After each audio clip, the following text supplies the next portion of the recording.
Bom dia, boa tarde, boa noite. Primeiro de tudo, eu fiz aquele videozinho sobre, né, as razões que me trouxeram aos Estados Unidos e assim, os comentários estão excelentes, né? E é óbvio que eu não espero ter 100 mil views ou 30 mil views. Como eu já falei para vocês,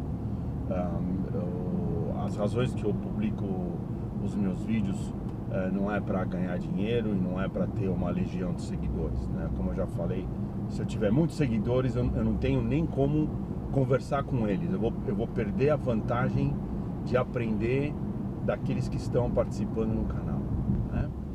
Então, os comentários assim foram muito interessantes, né? O pessoal concordando, o pessoal adicionando, né? Não vou dizer que todo mundo precisa concordar, porque unanimidade para mim é burrice, né? O consenso é o ideal, a unanimidade, ponham isso na cabeça, a unanimidade é perigosa, né? O consenso é melhor que a unanimidade, né? A unanimidade é burra para mim. Mas de qualquer maneira, as pessoas fizeram comentários e um dos participantes do canal perguntou: Paulo, explica melhor o que é meritocracia, né? Como você já sabe, mérito vem do latim, eu não sei se é mérito ou alguma coisa assim. Cracia é a outra parte. Mérito é você conquistar, né? É ganhar o poder através do mérito, né? Cracia é poder, né? Por que isso é importante nos Estados Unidos e como isso difere dos Estados Unidos em outros países, né? Porque existe meritocracia no Brasil? Certamente existe meritocracia no Brasil, não é? Mas existem diferenças básicas entre a meritocracia americana e a meritocracia brasileira, né? Então, aqui, qual que é a diferença básica, não é? Quando você conquista as coisas por mérito, né? Se lembra quando eu falei no último vídeo, voltando, você tem aquilo que é seu de direito, aquilo que é um privilégio e aquilo que você tem que conquistar, não é? Então, como é que você vai conquistar? Então, o sistema de conquista aqui nos Estados Unidos é por meritocracia, é se fazer por merecer, né? Você vai ser dado, vão te dar acesso àquele poder ou àquela área através do mérito, através do seu próprio esforço. Você tem que comprovar que você tem qualidades e capacidades para estar naquela área, não é? Você fala, pô, no Brasil também é a mesma coisa, mas existe uma diferença básica entre a meritocracia americana e a meritocracia brasileira. Qual que é essa diferença básica? Quando eles comparam dois indivíduos, eles comparam as qualidades dos indivíduos, né? Então, quando você faz uma avaliação, e eu fiz essa avaliação, a gente faz isso nas pessoas que trabalham na empresa, eu faço de toda a área de operações, junto com outros líderes, eu estou sempre supervisionando, a gente faz a avaliação das pessoas e do grupo, né? Mas o muito legal da avaliação, para ver aumento de salário, como eles vão crescer na empresa, que tipo de projeto a gente pode dar para as pessoas, né? Então, por exemplo, a gente tem indivíduos, né, que têm funções, capacidades de liderança, né, maiores que outros indivíduos, né? Mas a gente não compara a minha capacidade de liderança com a capacidade de liderança do outro cara. Fala, ó, o Paulo é melhor, então o Paulo vai ganhar a posição. Porque o outro cara pode ser muito bom em processos, ele pode ser muito bom em contratos, né? Então, a gente faz um apanhado geral, né? E a gente vê aquela situação, aquele projeto que a gente vai ter que colocar a pessoa e ver quem alinha melhor, não é? Então, é uma visão muito mais holística. O que é uma visão holística? Uma visão muito mais global do indivíduo e da comparação entre as qualidades deles, né? Porque se eu falar que o Paulo é melhor que o João em liderança, porque o João é ruim e o Paulo é bom, então eu vou assumir que o Paulo é bom. Mas espera aí, eu fiz um apanhado geral sobre o Paulo? Não, eu só fiz em liderança. Pô, se eu sou bom em liderança e você é ruim, é claro que eu sou melhor, eu vou ser sempre melhor, né? E aqui nos Estados Unidos isso não acontece, não é? Ou seja, claro que acontece, né? Sempre tem problemas, nenhum sistema é perfeito, mas a grande maioria avaliam as pessoas de uma visão holística, né? Qual que é a diferença no Brasil? Ele avalia a qualidade de um cara com o defeito do outro e assume que o cara é melhor. No Brasil não existe uma avaliação global da pessoa. Ele pega um ponto forte de um cara, compara com um ponto negativo do outro cara. Pô, é claro, o cara vai ser sempre melhor. Então, é uma avaliação que a gente fala biased. Como é que eu falo biased? Ela não é uma avaliação correta, ela é twisted. Cara, eu tô perdendo as coisas em português. Procura biased aí, escreve lá no negócio aí pra mim, que eu não sei nem traduzir isso daí.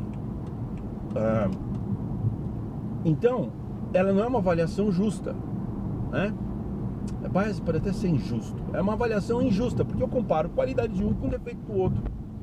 E isso é regra no Brasil. É regra, né? E uma outra coisa no Brasil é a ilusão do conhecimento, né? Então você tem uma avaliação injusta dos indivíduos, né? Isso a sociedade inteira faz, meu amigo. Não pensa você que isso aqui é uma exceção no Brasil. Isso é todo mundo. Eu vi isso a minha vida inteira no Brasil. Então, eles fazem isso daí. Um outro problema no Brasil é a ilusão do conhecimento. Quando as pessoas pensam que sabem. Todo brasileiro é engenheiro, é médico, é economista e advogado. Não sei se vocês perceberam isso. Quando você vai falar com o cara, ele não te escuta, porque ele já tem uma noção pré-concebida de que ele já sabe aquilo que você está falando. Então, quando você tem uma visão pré-concebida, você nunca aprende. Por quê? Porque você pensa que você já sabe. E isso realmente, eu não sou de usar palavrão, isso me emputece, certo? É por isso que eu não gosto.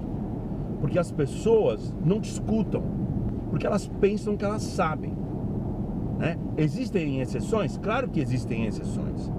Mas a grande maioria, essa é a parte cultural do Brasil que eu não consigo aceitar. É aquela ilusão do conhecimento, é uma avaliação injusta das pessoas, comparando o positivo com o negativo, né? Que está levando a gente a essa bancarrota, não é? Então isso eu não gosto. E uma outra coisa, né? Que eu vivi no Brasil, né? Que atrapalha muito o sistema de meritocracia, que faz a meritocracia ser twisted, né? Muitas vezes, assim, de uma época eu até estava falando com um padre, e de novo, eu não estou aqui para pregar, sabe, igreja ou religião, filosofia. Isso aqui não é meu ponto, tá? Esse aqui é um canal, vamos dizer, ecumênico, tá bom? Eu não gosto de dizer laico, é ecumênico, né? Ecumênico. Todo mundo participa, a gente já não tem nenhuma restrição contra a religião. E a gente também não evita a religião no canal. Por isso que eu não chamo laico. Enfim, eu estava conversando com o padre e falei, olha, uma das coisas que eu nunca tinha conhecido, eu nunca vi de perto, foi o mal, né? O que é evil. Ele falou, Paulo, como é que você viu o mal? Eu falei, dinheiro junto com burrice, né? O que eu encontrei de gente que tem dinheiro, né? Porque ganhou do pai ou porque exploraram as pessoas, né? Exploraram os mais fracos, que acumularam uma certa quantidade de dinheiro, mas não tem uma formação intelectual. Então, o dinheiro junto com a burrice, eu sempre falo, é o perfume do diabo. E no Brasil existe muito isso. Aqui nos Estados Unidos, quase nada. Praticamente nada. Quando você vê as pessoas que têm dinheiro, como por exemplo, você vê aqui na Califórnia, né, o cara que é dono, eu alugo o lugar que eu moro, eu não comprei, eu alugo, né? Se você for fazer uma avaliação onde eu moro, não é uma casa, não é um lugar grande, tem ali 140 metros quadrados, né? Vale quase 2 milhões de dólares, né? Onde eu moro. O proprietário, né? Tem 600 apartamentos, 600 ou 700, meu filho sabe o número certo, né? E às vezes a gente encontra com ele andando, tirando praga do jardim de onde a gente mora. E ele anda com esses trainers, ele segura um cajado, né? E ele vai caminhando com um chapéu tipo Indiana Jones, né? Aquelas roupas de caminhada. Ele tá ali andando pela cidade. A fortuna do cara é de bilhões de dólares. É de bilhões. O cara é de uma humildade, ele é de uma simplicidade. Você conversa com ele, ele para te escutar, né? Ele fala, pô, Paulo, o que você tem feito? Né? Às vezes a gente conversa que ele também constrói prédios. Como eu tô na área de engenharia, às vezes a gente conversa, a filha dele desenvolveu alguns sistemas, então a gente sempre troca ideia. Ele para e ele escuta com atenção. É claro que o cara é um bilionário, pô, porque ele escuta os outros, né? E isso no Brasil não acontece. E realmente isso olha, vou usar essa palavra de novo, eu não costumo usar. Isso me emputece, certo? Por isso que eu não gosto, né, de viver no Brasil. Como eu já te disse, eu pretendo não mais viver. Mas isso realmente me tira do sério, não é? Tanto que quando o Greg contou pra mim a história do louco, aquilo foi um alívio. Que ninguém escuta nesse país, né? O povo vai na rua, ninguém escuta, cara, né? O pessoal reclama, ninguém escuta. Você chama a polícia não te escuta. Você chama a ambulância não te escuta, né? Você fala com o político não te escuta. Você fala na escola, o professor não te escuta, né? Tá todo o sistema educacional tá dirigido a uma lavagem cerebral, né? Os alunos não têm voz, ninguém tem voz, porque ninguém escuta. Você fala, pô, isso é culpa... Não, isso é cultural, né? O Brasil viveu tanto isso, que isso agora tá tão enraizado no sistema, que a gente não consegue mais tirar isso. Isso vai levar 20 anos para tirar. E depois de 20 anos, o que vai acontecer? China, Coreia, Indonésia, Malásia, todos esses países, Índia, vão estar tão avançados que a gente perdeu a mão da história, não é? Então, aquela coisa do Brasil, se sonho brasileiro, o Brasil é o país do futuro. Futuro nada, o Brasil já perdeu a mão da história, ó, há muito tempo, né? Há muito tempo. Por quê? Por causa da arrogância brasileira, a ilusão do conhecimento, né? Quando o Lula disse que o Obama falou, esse é o cara, né? Você se lembra que o Lula falava, Obama? Pô, todo americano fala isso, é uma coisa que o cara fala, esse é o cara. E o Lula pensou que ele fosse o cara. E não que o Lula seja o único responsável de tudo que está acontecendo aí, né? Eles realmente colocaram um processo em matéria de melhoria contínua de corrupção, esses caras bateram um recorde. Mas isso tá aí já faz tempo, não é? Isso já tá aí faz tempo. Pra mais, desde que eu nasci, essa coisa tá dessa maneira, não é? Então, são essas coisas que eu gosto da meritocracia americana, que diferem da meritocracia brasileira, que me fizeram vir pra cá, né? E desculpa meu nível de energia, né, quando eu falo, né? Até um amigo meu que tá morando aqui nos Estados Unidos, que cuida de cavalos, né? Ele falou, Paulo, se aumentar o som, né? Além de eu estar também seguindo a orientação dele, eu fico um pouco irritado com esse tipo de... quando eu começo a falar sobre isso, porque realmente isso me incomoda, né? Fico com raiva. Eu podia deixar essa raiva me destruir, eu podia fazer alguma coisa com ela. Foi o que eu fiz, pô, catei toda a raiva, estudei, me mandei, né? Não dá pra mudar o país, não dá pra mudar o Brasil, pô, eu vou ficar aí reclamando, comendo no prato que eu vou cuspir, pô, que eu tô cuspindo. Eu saio, pô, né? Foi isso que eu fiz, né? Tem um preço, como eu já falei, tem muita gente que eu gosto no Brasil, né? Muita gente, tem minhas tias, meus primos, né? Meu pai nem comenta meu pai, né? Meu pai é o principal, né?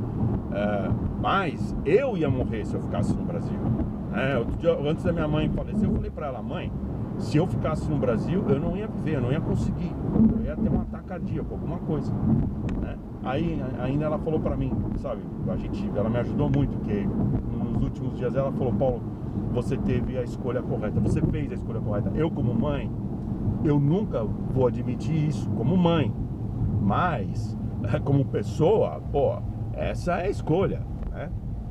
É isso que você tem que fazer. Então, é isso aí, pessoal. É isso que é meritocracia. Eu passei um pouco do tempo do vídeo, né? Geralmente eu costumo fazer menos, aí uns 3 minutos a menos. Eu espero que vocês tenham gostado. Não esquece que aqui é o caminho do 1%. E bom dia, boa tarde, boa noite.